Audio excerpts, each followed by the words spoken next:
大家好，我是唐浩，今天都好吗？今天呢，我们要跟您来聊2个重要话题。话题1：香港大火，一国两制敲响台湾警钟。话题2：演唱会遭封杀，滨崎步华丽逆袭，中共超尴尬。不过呢，我想先给大家看一条留言哦。上一集节目我们讲到如何揭穿中共的统战骗术，而廖立文他留言说要是和中共谈，和中共签协议，那就像于朦胧跟天瑜签合约一样，是卖身契，努力条约，会成为中共砧板上的鱼，任人宰割。那我觉得这个留言说的是很到位哦。中共的一贯套路呢，就是先用甜言蜜语骗你入局，然后呢就把你当韭菜割，当人矿挖。所以呢，请大家一定要看我们上一集节目，别被中共的统战谎言给忽悠了。好，来看第一个话题。话题1：香港大火，一国两制敲响台湾警钟。10月26号发生的香港鸿福苑大火是1948年以来香港伤亡最惨重的火灾。那截至我们发稿为止呢，已经有151人遇难，79人受伤，还有30多人失联。那预计伤亡人数还会持续上升。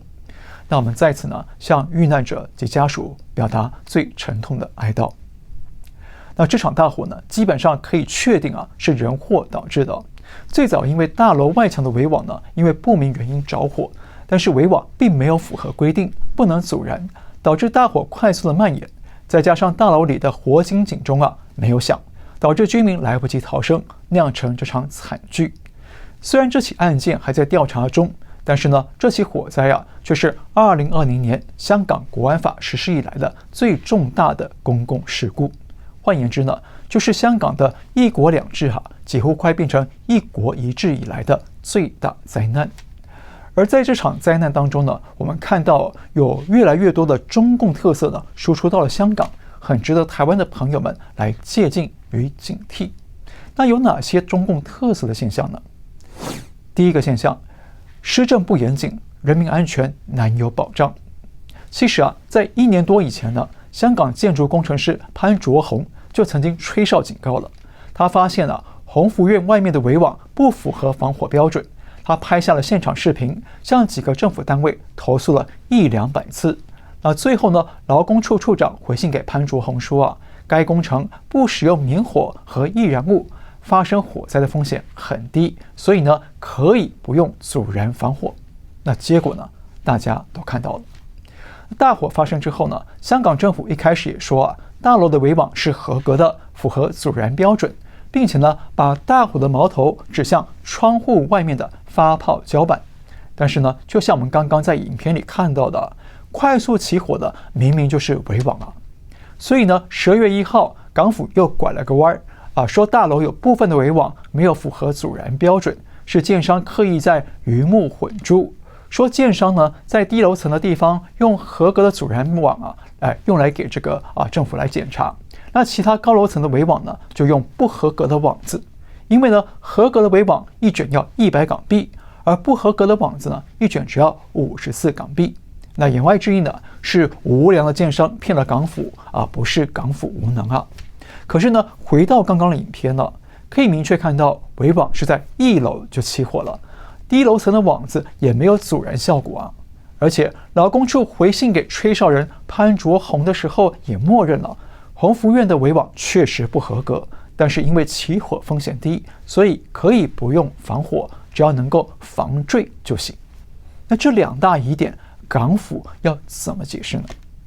而且港府一开始不敢把矛头指向围网，是因为这批围网是来自中国山东滨州惠民县，背后呢牵扯到年产值300多亿人民币的经济产值和就业机会那港府不敢波及内地，想要转移焦点，但是毕竟太明显了，大楼烧光之后竹棚鹰叫还存在，但是围网全烧得精光。而且呢，还被拍到围网起火的画面，所以只好紧急转弯推说是建商鱼目混珠。第2个现象，法治不透明，权力无监督，北京操控真相。大火爆发后的隔天呢，新华网旗下的微信公众号牛弹琴就发了篇文章，说香港大火让人失望，内地现在都用金属棚架了，香港还在用竹棚，还说呢竹子是助长大火的主因。就这样，中国网络上的舆论开始把大火起因瞄准了竹棚，还嘲笑说香港很落后，水平停留在90年代等等。那北京带风向的结果呢，立刻引起了影帝黄秋生和资深艺人珍妮的反驳。那网络上也出现了大量的关于竹子会不会起火的争论。那这个问题不是我要讨论的，我要指出的问题是为什么中共在第一时间就让党媒带风向去攻击说是香港竹棚导致大火，而不愿去谈着火的围网呢？是不是因为围网是中国生产的，而且还牵涉到300多亿的经济产值，所以才要赶紧造势带风向呢？那中共在大火隔天就带着这个舆论风向，那港府当然接收到了，所以港府很快就说围网是合格的，然后就把矛盾指向了窗户的发泡胶。那从这一点来看港府算挺懂事的，通过了北京的政治危机考试。但是这种不透明的法治体系不但不能够调查真相、厘清案情，反而还会增加人民对公权力的不信任。所以呢，马上就有民间呼吁了，要比照1996年的嘉利大厦火灾那样，成立一个独立调查委员会来厘清案情。但是港府的回应跟中共是一个样，立马解决了提出问题的人，把提出4大诉求的学生关劲峰给抓了，接着呢又抓了另外2个人，指控他们是在借火灾搞煽动憎恨政府。说白了，北京中央说什么，港府都得说是对的。那港府说什么呢？香港市民都得说是对的，否则呢就拉你了。那这种缺乏监督的专制公权力呢，将来只会引爆更多的民怨和更大的公共事故。第3个现象，官商勾结贪腐酿成人祸。吹哨人潘卓宏说这场大火背后涉及了某些建制派议员，也就是亲共派议员跟建筑业者勾结贪腐，一起诈骗了住户的金钱，还危害了居民的生命。那到底是哪个议员呢？目前舆论焦点都锁定在民建联的区议员黄碧娇，因为黄碧娇是推动宏福院做这场大维修的主要推手。那整个工程涉及了3.3亿港币的资金那现在就连民建联也在努力的切割黄碧娇，避免这把火烧到他们身上。那到底是谁在这起大火背后搞贪腐呢？是谁帮助业者违法的把不合格的产品用在了香港工地上呢？那又是哪些政客为了金钱利益出卖了香港人的性命呢？这个留给法律去查。但是呢，我们可以想见在中共体制底下呢，中国各地是遍地贪腐那官商勾结到处都是。那今天香港被中共全面控制了，那贪腐呢也必然会跟黑心商品一样大量的输出到香港，那这就是所谓1国2制的必然产物。第4个现象，禁止民间自救，铲子超人退散。宏福院大火之后呢，香港人民立刻发挥了人逆己逆的精神，相互帮忙，有大量的物资跟义工涌入到现场。那许多年轻人主动的运输物资来帮助受灾民众。那这个场面跟台湾花莲的铲子超人是十分相似。那也是自2019年反送中运动之后，香港人民再一次的主动集结，相互帮助，感动了许多人。不过大火发生的第3天，港府就派出所谓的关爱队进驻庇护中心，接管了所有物资，还要求民间义工通通退场，不得进入。那接着呢，有民众发现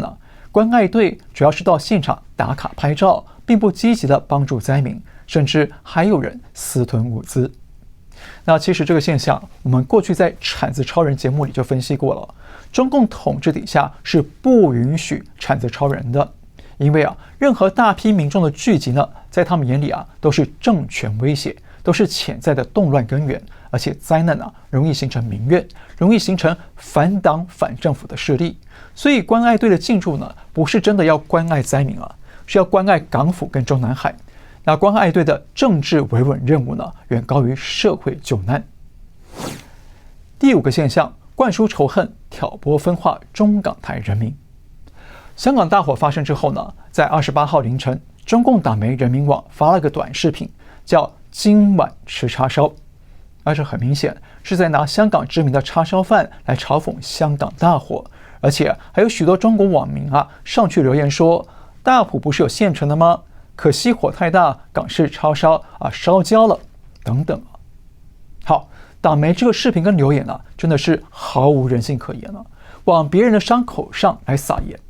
但是呢，我们要冷静的想一想，中共党媒是无心之过吗？不可能。中共党媒最擅长控制人民的思想言论，所以呢，他们要发什么信息肯定都是有的放矢的。那为什么中共还要特意在这个时候火上浇油呢？目的就是要挑拨人民彼此仇恨，挑动人民群众斗群众。那这是中共最擅长的枫桥经验的套路了。那为什么要让中港人民彼此仇恨呢？因为只有当人民彼此猜忌仇恨，才不会团结起来，一致的把枪口指向中共去。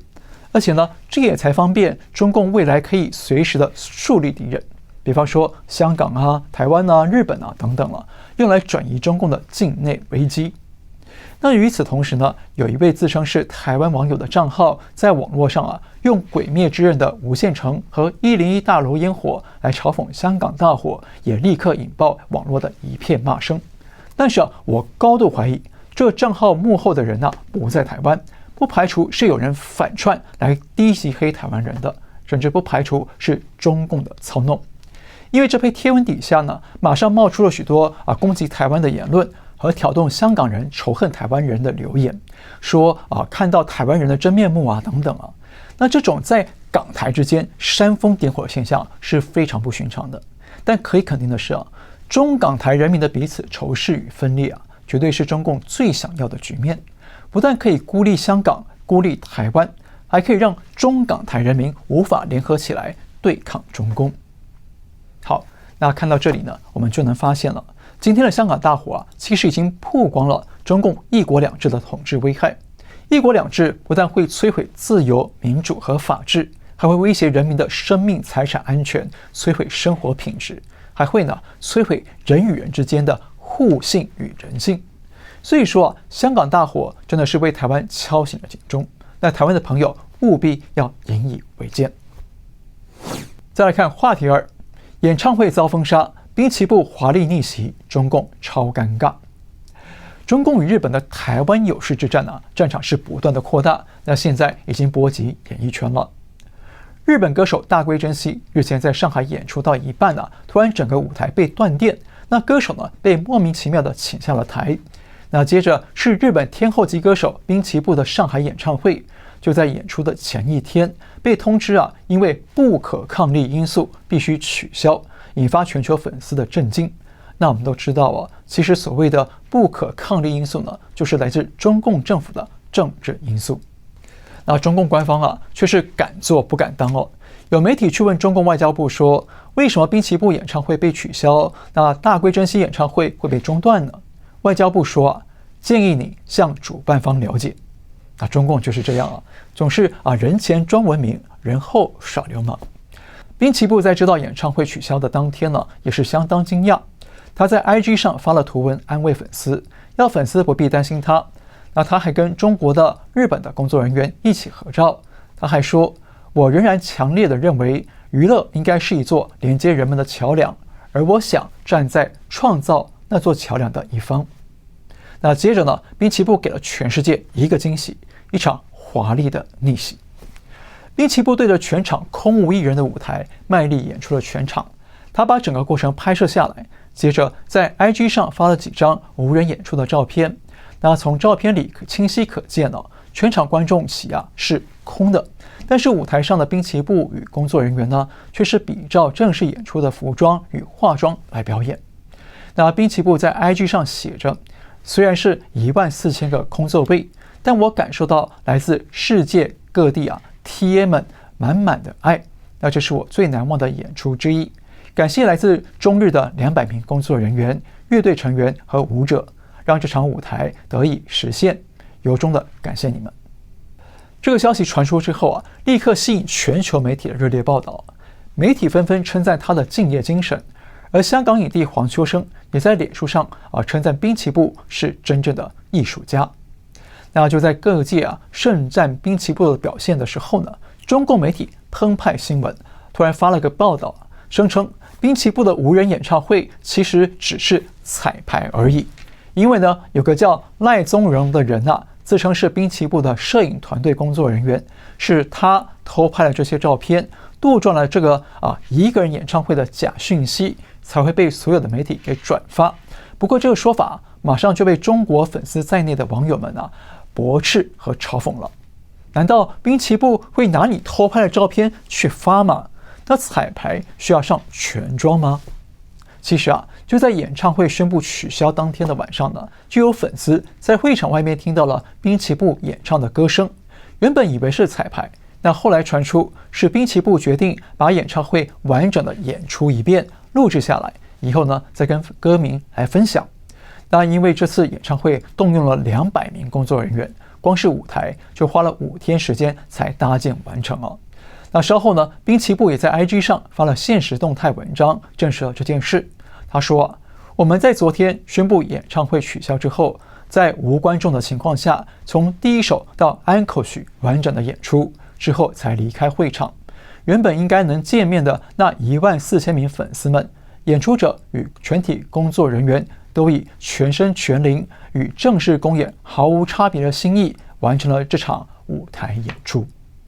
所以说真相呢是中共打压滨崎步的演唱会，接着滨崎步完成了一场无人演唱会，引起国内外的一致赞扬，让中共面子挂不住了。那中共没想到竟然有人用这种方式来做回应，那中共的小算盘没算到，所以呢赶紧又发文章抹黑说这无人演唱会是假的，然后呢又被人拆穿了当笑话。那简单说，中共想用一个谎言圆另一个谎言，却一个一个被拆穿踢爆，最后呢反而是自取其辱。那全世界没看过有哪个政府有这么荒唐的言行。因此呢，这整个事件下来我个人有几个感想。第一呢，日本人的职人精神真的是令人敬佩。滨崎步在没有观众的状态底下坚持唱完整场演唱会，除了展现他对演艺事业的敬业与专业之外呢，更反映出他对粉丝对人民的尊重与热爱。第二呢，这件事也反映出日本人或者是说正常社会的正常人都是会信守承诺，说到做到，这跟中共刚好是完全相反的。那中共向来是以光说不练、谎话连篇著称，所以今天假设王毅说要开演唱会，到了演出前半个小时你都得怀疑这是不是愚人节的笑话呢？第三，这件事也反映出滨崎步不愧是天后级的巨星，能够看懂中共的小算盘。他被临时取消了演出，但是他从头到尾没有恶言相向，没有公开抱怨，而是很谨慎的用英文跟中文来发讯息，避免落入中共想营造的中日冲突或者是中日互恨的陷阱。他讯息里头念兹在兹的都是全球的粉丝，展现了一个更高的国际格局，让中共的民族仇恨之剑够不着他这一点是很值得艺人们来学习的。